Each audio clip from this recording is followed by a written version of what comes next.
Hi, my name is Avi Zavala, and for my outreach project, I went to Pecan Bottom Park, which is a playground located at Cameron Park, and I named it the Sleep Well, Live Well Lessons. So, a list of events that happened that day, I started by setting up a booth and then interactive engagement through pamphlets and icebreakers on parents at the park, and then collecting insights on sleep experiences from both parents and their children, and having a mentee poll, and then creating a kid friendly learning zone. So that day, I started setting up the booth with the help of my friend that has participated multiple times in the Baylor Sleep Lab. She's been a participant there, so I thought she would be a great guest speaker and she could share her experiences at the lab, and so people can learn more about sleep research. And so she kind of shared her experience. So she kind of helped me take pictures and stuff. And so we set up the booth. It was kind of windy that day. It was a little hard, but we got it done. This is a little closer look of the booth. I had two posters, one sharing the effects of sleep deprivation. A lot of people enjoy this poster and looking at the different negative effects that happen whenever you don't get enough sleep. And then I had the little slogan, health grows where sleep flows. And then just like the little station where kids could color, provided coloring crayons and pamphlets for parents. And then I had a QR code for a mentee, which was kind of like, it had like the icebreakers that I was already doing to people when I was like kind of away from the table and then going up to parents. And then there was also people coming up to the table and kind of like exploring it on their own.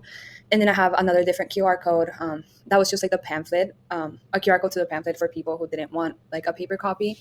But yeah. So for the booth, I had a little kid-friendly learning zone where kids could come and learn about sleep. To the kids, I kind of lean more talking about like how animals sleep because a lot of kids love animals. So I gave them coloring pages that had like fun facts about sleep. Like for example, like I said, octopus. Did you know that octopus change color when they sleep? And scientists think that might mean that they're dreaming, or like how giraffes only sleep for 2 hours. But yeah, kids love this.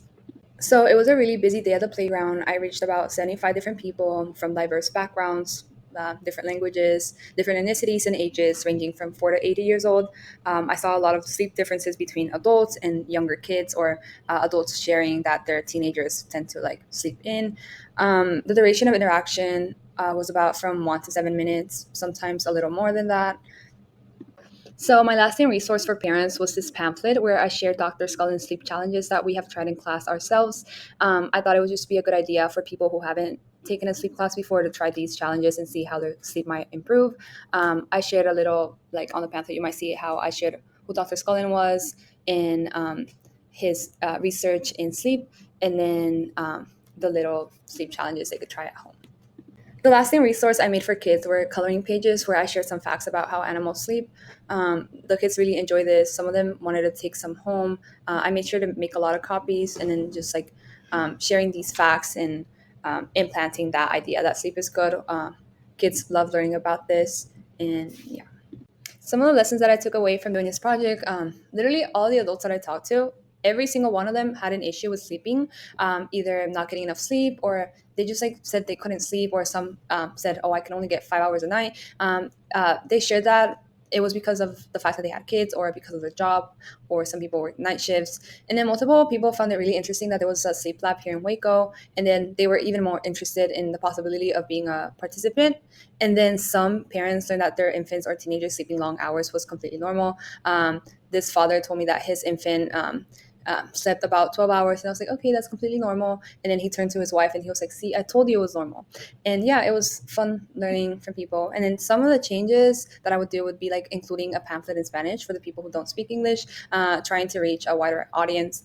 And then something else would be like trying to stay more on topic, as some people might have asked some personal questions. Some of the best moments that I had doing this project was encountering people who didn't speak English, so being able to share what I learned in Spanish in my class was really like a great way to connect with people.